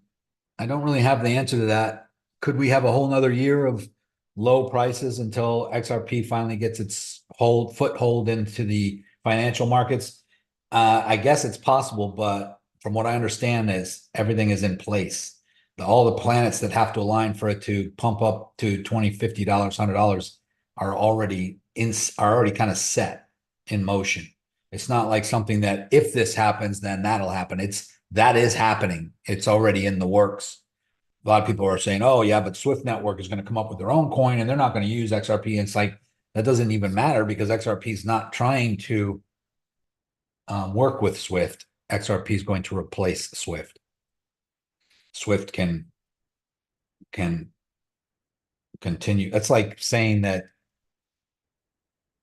oh, we shouldn't own Bitcoin because China's banning crypto. Okay, well, then what about the rest of the world? We don't need Swift for XRP to go to $1,000. We just need the powers that be in the majority of the banks and the majority of the countries to want to get on board with the new system, the new, much faster, much less antiquated way of doing things. Now, that Swift works a deal out with Ethereum and creates their own USDT or their own Swift coin or whatever. Is that possible? Yeah, but are they going to have the whole market? No. And Ethereum is certainly not in any position to handle those transactions, and especially not for fractions of a penny with their gas fees. And not only that, they would still have to operate on the Ripple network, as far as I'm concerned. So the backbone of it all, even if Swift did it with their own coin, would have to still be on the Ripple network, which would then impact the price of XRP. My concern is that there might be two ledgers. There could be the public ledger and the private XRP ledger. The private XRP ledger could be already $30,000 per XRP. And once they merge the two, it could put us at $5,000, $10,000, or $1,000 for XRP. These are possibilities too. A lot of people are not aware of that, but there will come a time, kind of like with. I hear that. I hear is expected when I do a lot of the reading, is expected to go to at least 2,500 for the XRP, and that's probably for the reason that what you're saying. They'll probably merge the back with the front. That's all. Yeah, and they will have to do that at one point because they will need the liquidity in order to handle the world's the global transactions, and kind of like when we had Bitcoin during the halving last April of 2024, when we went through that Bitcoin halving. We had the announcement of 13 of the largest hedge funds in the world, all announcing that they were getting ready to launch their Bitcoin ETFs. Well, a lot of people thought, well, Bitcoin's going to go through the roof when they launch these ETFs. And that's not what happened. The reason why is because BlackRock and the 13 giant ETFs that were all getting ready to launch multi-billion-dollar Bitcoin ETFs, they needed to buy Bitcoin in order to launch those ETFs, and everybody just thought that they were going to buy it on the open market, and that was going to cause the price of Bitcoin to go up. But the reality is that Grayscale already had billions of dollars of Bitcoin that was already baked into the current value of Bitcoin. They already bought it. They already had it waiting for these ETFs. So when these ETFs went live, they bought the Bitcoin from Grayscale, and Grayscale just transferred the Bitcoin to them, and the price didn't move at all. The value of the Bitcoin didn't go up at all because these ETFs were buying the Bitcoin from another fund that already had the Bitcoin. And then that Bitcoin was already baked into the current value. And so therefore, so everybody said, well, what good is getting ready for an ETF? How's that going to help? Well, once they run out of Bitcoin to buy from Peter, they cannot buy from Peter anymore. They have to buy on the open market going forward. And so Peter doesn't have any more Bitcoin. Grayscale is down to the lower end. And so therefore, once they do start buying on the open market, the price will shoot up. And they will have to ultimately, because there's only so much Bitcoin. There will become scarcity at one point where it will be hard for you. Well, it won't be hard for you or me to buy a Bitcoin or less anytime. But if you want to buy hundreds of Bitcoins or thousands of Bitcoins, like some of these big firms, there might not be enough to complete those orders. It will get scarcer and scarcer and scarcer. But for someone to buy $10,000 worth, that's easy. But when you get up there in hundreds of millions, it's going to be harder and harder as time goes on. Hey, Niko. This is Christian Melian. I don't know what my name is popping up on Zoom right now. I'm on my cell phone, so apologies. So, question in regards to the amount of publicity around XRP right now, I see it everywhere. I don't know if it's just because of my algorithm on Facebook and my phone and things of that nature. But typically, I try to go against what things are majorly highlighted on exploding. What are your thoughts on that?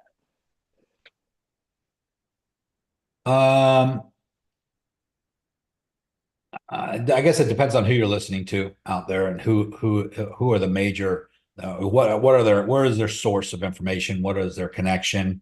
How do they know what they know? What is it that they're referring to? Are they just hopiums? Are they just out there hyping it up for no reason? Are they the XRP army people that have been hyping it ever since it was 10 cents?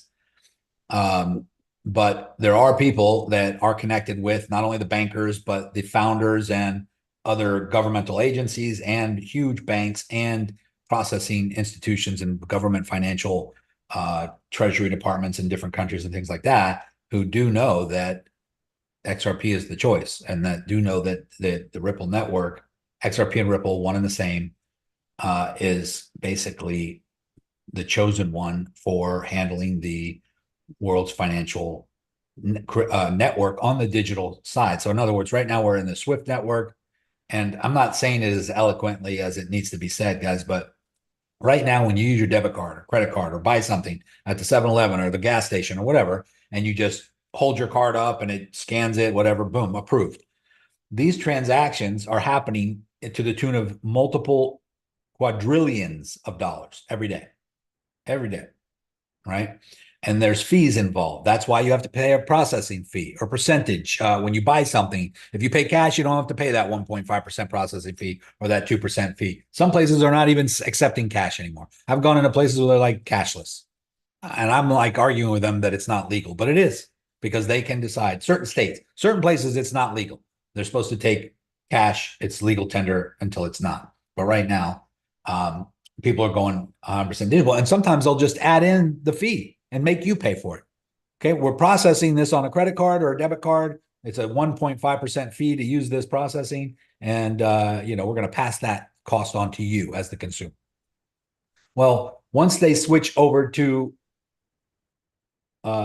crypto to handle these transactions, Ripple in and of itself, XRP, can handle quadrillions of dollars worth of transactions per day at a fraction of the cost that it currently costs, and at a fraction of a millisecond compared to the potential seconds and minutes that it normally takes for transactions to go through. You might think it's instant. Like if you transfer $100 from your checking account to your savings account, you might think it's pretty quick or instant from the time you hit the send button and all that stuff. But you multiply that times thousands of transactions. If you do a wire from one state to another, from maybe you have a bank account in another state or a relative and you want to send them money, ACH or a wire transfer or Zelle, it might seem like it's pretty quick, but it's not. It's, even if it takes seconds, it's nothing compared to what XRP can do in milliseconds. They can do hundreds of thousands of transactions in a blink of an eye. That's how much faster the network will be. Now, will you notice the difference much? Not much, probably, but it's not you that needs an upgrade. It's the system in general. And so once this, not only that, but everything will be on a blockchain ledger, everything will be trackable. Now, this is the part you may not like, is that it's kind of centralized, right? And that just means that there cannot be any scams anymore. There cannot be any getting away with anything, because everything is trackable and traceable back to the source. Blockchains and technology allows for every transaction to be on the public ledger. Now, it's not going to show your name if you transfer, XRP or crypto somewhere, but your wallet is visible. Someone can go on the blockchain and see the transactions and see the nodes and see how many approvals it got and how many wallets. $20,000 worth of Bitcoin was just transferred to 16 different wallets, various different amounts. Your wallet will just be one of them. Okay, that's kind of how it works. But with all that being said, we're switching. We're switching from the antiquated Swift network to the digital age. It is happening. Crypto is here to stay, and there are certain cryptos that actually are utilitarian to the point of making huge changes in the way things work in the world, and for the better. But at the same time, they can't just turn it on. It has to be something that takes time, tested. They have to test it. They have to make sure that everything is working properly. And once all those things are in place and they flip that switch, you might just wake up like normal and everything just continues on like normal to you. A lot of people are worried that, oh, you better get your money out of the bank because as soon as they do this, you're going to lose everything. No. If you have $1 million cash in the bank, it's still going to show that you have $1 million. It's just digital. But wasn't it already? I mean, do you think you have $1 million in cash sitting at the bank? No, you don't. If it shows $1 million on when you log into your bank account, it's just digits on a screen. And if you transfer or withdraw, those digits change from 1 million to 997,000 or go up or down, right? And so it's been digital for a long time already. And all that's really changing is that instead of having to get processed through, the Federal Reserve and having to go through 10 channels first before a transaction is approved, it'll just be instant. And it's just change is just scary to people. And I think people don't like change, but usually it's for the better, unless it's an iPhone, because every time they have an improvement or an update on the iPhone, it seems to mess me up or screw things up. I got so used to the way it was. And then all of a sudden they make a change and it's supposed to be for the better. I'm like, this isn't for the better. I'd rather it be the way it was. I don't like changes. Most people don't like change, but they end up getting used to the change. And then once they're used to the change, they can't go back. And then another change comes and they don't like the new change. They want it to go back to the way it was. And that the way it was a change that they didn't like at one point already in the past. But it's supposed to be progress, guys. It's supposed to be. And there's not really much we can do about it other than prepare for it. The one thing that you can do, though, is you can front run the institutions, because this might be the only time in your opportunity in history to be able to actually front run the institutions and own something that is going to be very valuable that the institutions actually will have to operate on, like XRP. And if XRP has to settle and has to be at a $1,000 price point in order for them to handle all the transactions in the world, or even 10,000, can there be $100,000 XRP or $1 million XRP? The answer is actually yes. Depends on the transaction volume. And are they going to be burning XRP? I think they're burning 5,000 XRP a day. That doesn't sound like a lot right now, but there will come a point where there has to be an even exchange of. So if it takes 1 million XRP to process $1 million worth of transactions, then XRP needs to be $1 million per XRP. Then it would only take 1 XRP to handle $1 million worth of transactions. But if it's a quadrillion dollars worth of transaction, XRP, and that's on a daily basis, XRP might have to be at $12,682 in order to cover that, in order to be, at a nice even exchange, so that there's no huge volatility swings and there's no liquidity issues in the market. So I know it's hard for some. I don't even really understand 100% of how that works, but just like USDT or USDC, in order for there to be a stable coin that is pegged to the US dollar, there has to be enough of that coin to handle the transactions. Have you ever seen, has anybody noticed in the history of crypto so far that USDT or USDC drops below the value of $1 or above it? Has anybody ever seen that yet? No, it sits around 99 cents and something change. Yeah. Is it possible that it could happen? Probably, yeah. If the dollar crashes, yeah. Could USDC become insolvent and go bankrupt? Yes. USDC, guys, and USDC is a company. It's a business. Somebody owns it. XRP's trying to buy it and control it. Oh, so it'll be XRPL or something like that. I can't remember. XRP something. I can't remember what the coin is, the stable coin. But yeah, so I mean you can either RLUSD. What is it? RLUSD. Is that what you're Yeah. referring to? Yeah. Yeah. But you don't need to invest in that, guys, because that's not going to ever go more than $1. It's pegged. Go ahead. Right, but it's a flight to safety deal. Without trusting anybody else, you can convert your XRP into RLUSD right on the ledger itself. I believe so. I'm not sure where. Right now. I've done it using the XRP wallet. Yeah, on the XRP ledger. Yeah. Hello, Niko. Yes. Can I ask something quick? Yes. There's a new coin, XRPL. It's been around for a little bit, but do you know what that one's all about? I think it's just XRP. And they just put an L on the end? Well, if you're buying XRP, like on Coinbase, for instance, or hold on one second, let me go and look. Yeah, it's on Phemex. XRPL. And it's separate from XRP.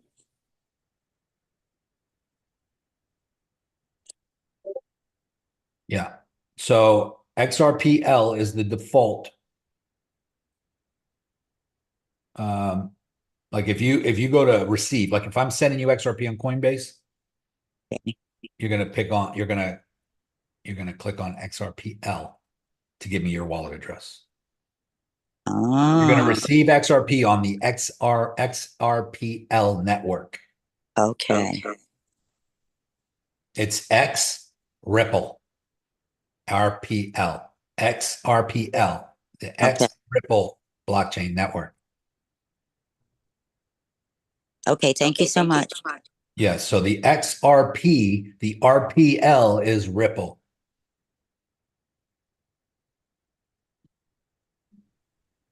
Hey, Niko, what's your best guess on what price XRP will end up at maybe at the end of the year? I mean, I would be excited to see it in the 10, I was saying earlier this year, I was saying $7.50 to $10 range, but I hope I'm way off. I hope it goes to 20, 50, 100, 200. Is it possible to hit $200 in that short period of time? It is if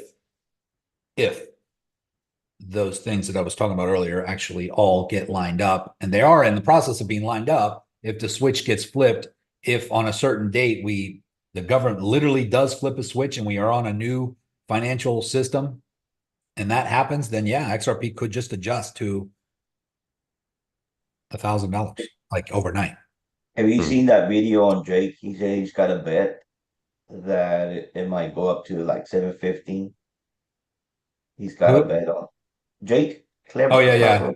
Jake Clever. Yeah, he bet somebody $20,000 that it'll be, what did he say was $750 by the end of the year? Yes. Yeah. I don't know if he's going to be right or not, but I will be very happy if he is. If he's not, he'll lose $1 million. Here's what he said. Yeah. Hey, Niko. Yes. If it does go to 10 by the end of the year, would you sell it and then buy it low again, or just keep what you got? No. Well, I have a holding account I'm never selling. Mm-hmm. Even if it goes to $10,000 per XRP, I'm not selling. I would be leveraging at that point. I would borrow if I need money. I would put it in staking accounts where I would get paid I would get paid a interest rate, per year. Right, but that's not if it goes to $10. That's if it was go to $10,000, right? Yeah, I mean, I'm personally not. I said if it went to 10, would you? Well, on my trades, I'll be longing, I'll be shorting inside of Phemex, let's just say, and I will be scalping those gains. But on my holdings, on my hodling accounts, I will probably not be. No, I will not be selling. Now, some people might say, well, you could take some off the table. So let's say you bought it 30 cents and then it went up to $3. You bought some more and then it went up to $10. you could take, let's just say hypothetically you had 10,000 XRP and it went up to $10. You got $1 million. Well, actually, it would be more than that. Hold on a second.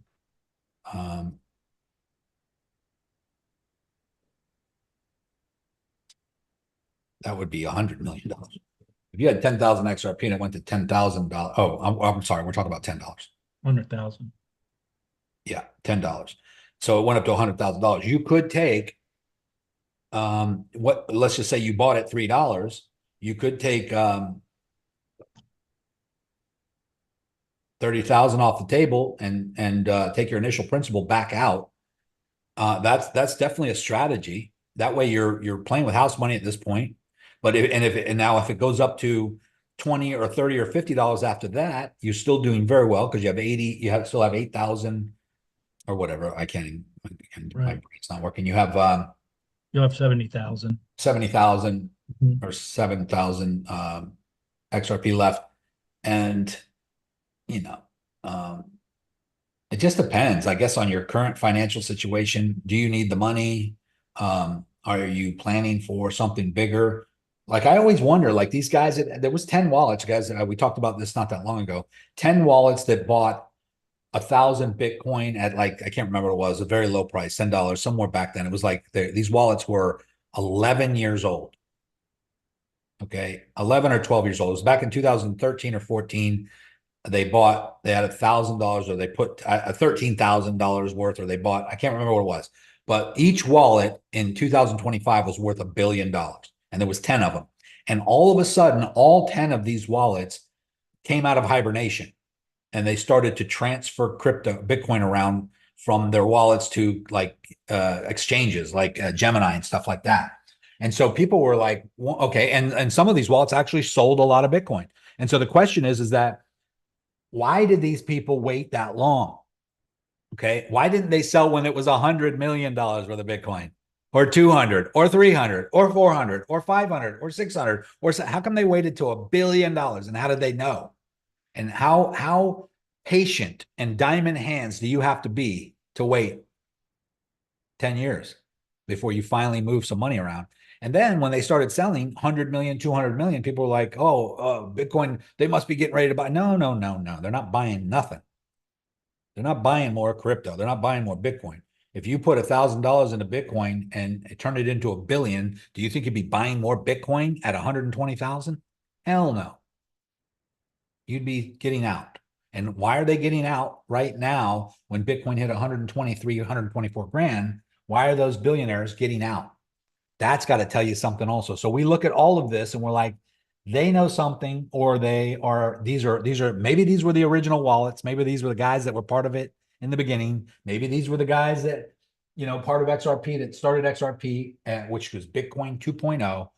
Perhaps the founders of XRP could be the same people involved from Bitcoin. There's a lot of things we don't really know. A lot of people say, well, no, it's Satoshi Nakamoto who created Bitcoin for the benefit of humanity. How do you know that it wasn't five guys who, one of them's name is Elon Musk and the other's name is Garlinghouse? How do you know it wasn't these guys that were all sitting at a kitchen table at a house on the corner of Satoshi and Nakamoto Avenue? How do you know? How do you not know? How do you know? I don't know. I got another question. Now that we're talking about this, and there's a lot of disinformation like out there, but who is the competition for XRP? There always has to be some sort of competition in place. So is there somebody who is in competition? Is that XLM? No, XLM has a purpose. HBAR, they all do different things in the ISO 222 compliant realm, but I think that XRP would be the front runner there. And I mean, you could have a little bit of all of them, but I don't think HBAR or XLM are going to outperform XRP or Ripple. As far as competition goes, I think that Ethereum would be the only other. Ethereum has the most cryptos and the most utilities that operate on the Ethereum mainnet. So it's not just Ethereum, there's 20 other coins that operate on the Ethereum mainnet, and some of them have very good utilitarian purposes, but none of them, I don't think XRP has any competition as far as how fast. Now, Litecoin, we don't talk about Litecoin ever. I did a trade the other day with Litecoin. Litecoin is really pumped a lot recently. Could Litecoin coin 10x? Yeah, it could. But I don't think Litecoin is going to be used by the governments. It could. Some people do believe it. The guy that started Litecoin, he was interviewed recently and he said buy Bitcoin. That was pretty funny, actually. Yeah, that's strange. And then we got people like even what's his name? Michael Saylor, who is obviously a Bitcoin maximus, telling everybody to buy Bitcoin, but he has to. If he doesn't keep Bitcoin afloat, he's screwed. He's got what, $20 billion invested of stock investors' money. He's got a literally illegal Ponzi scheme he's running over there with MicroStrategies, and he's trying to get other companies to do the same. Now, legal because there's nothing illegal about it. It's not really a Ponzi scheme. It's just that he's borrowing. He's highly leveraged, guys. You think we're leveraged over here? He's highly leveraged. He's borrowing against stock money, stock portfolio to buy more Bitcoin. Then when he buys more Bitcoin, he borrows more against the Bitcoin to buy more Bitcoin. And then when he buys that more Bitcoin, he borrows more against the Bitcoin to buy more Bitcoin. Because he thinks it's never going to come down. It's just going to continue to go up until it's 13, 15 million, $20 million for Bitcoin. And if his plan works, and if it does that, he will be probably the richest person on the planet. Individual person. But if it doesn't and Bitcoin drops down to 20 grand, he could get liquidated. And he also said, and he did say this, that if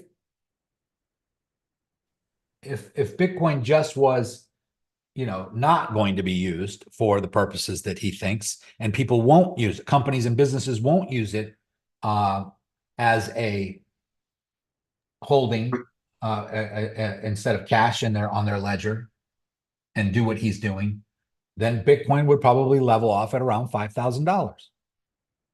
XRP could be 20,000, 30,000 by then, because XRP has a purpose where Bitcoin really doesn't, other than a store of wealth.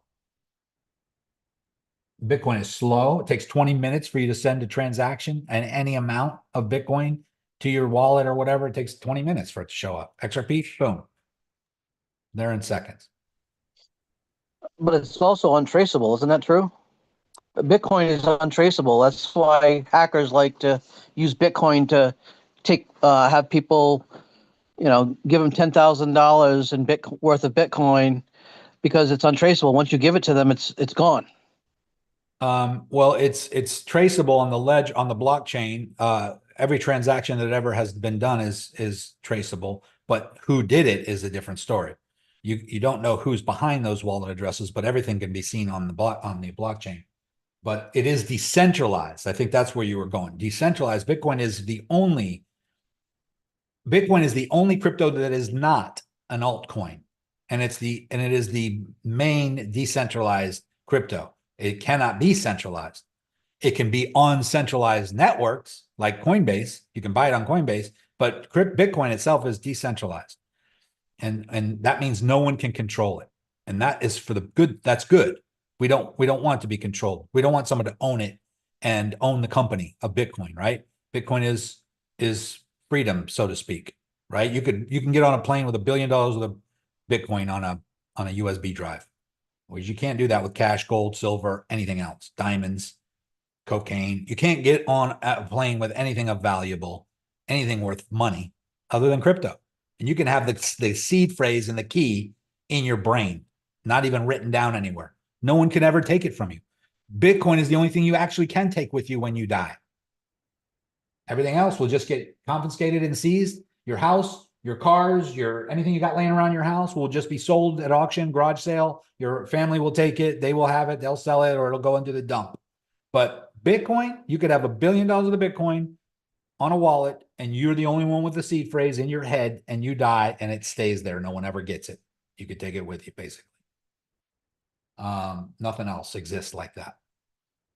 Anyway, guys, we're coming up to the top of the hour. We can get philosophical here, but it is pretty cool, actually. It is amazing. That's why we're going into the crypto age here. It really is amazing what is transpiring here, what was created. And the opportunities that we have as just retail traders, investors, and people that have the opportunity to buy and hold these things that we don't even really fully understand and benefit financially from them. But I can tell you this, if the governments and the banks and all these people are putting systems in place, they understand, they're starting to understand it.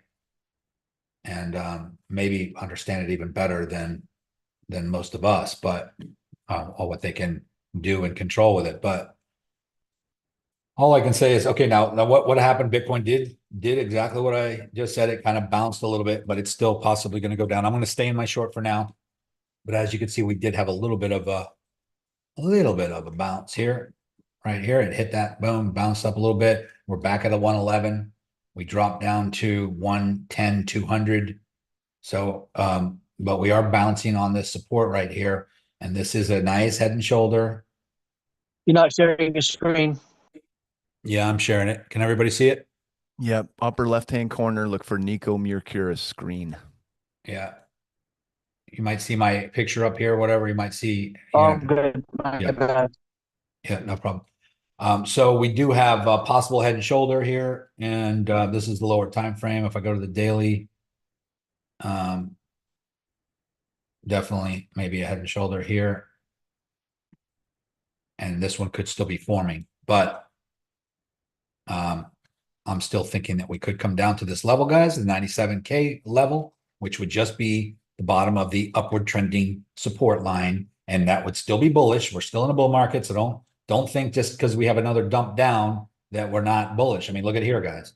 We have this huge dump from 108 all the way down to 74.5 here. We made a lot of money on the way down. Chad called longs right in here at 74.75, and we broke out to the upside. This is the major support level, and we've been way up here holding support on the 50% line, the halfway line. And I think if we break below that, we will come back down and retest this level before the next pump to the upside. So that's where we're at right now. I'm going to stay in this little short for now. And obviously I do have a stop loss in place. I did put that in the trade signal channel. Bill has a onboarding, a basics call right now. Basics. If you're brand new, get on the basics call. He posted the link in the Zoom chat that we're on right now. He also posted it here in the trade chat, and he also posted it here in the announcements channel right there. So make sure you guys get on that. That's a great call. If you're new or relatively new, it's a continuation of this conversation. It's basically Bill going over all the basic stuff that you definitely need to know. If you have any questions, just answer it in the main chat, ask it in the main chat or in the help desk, or get on the basics call with Bill starting right now.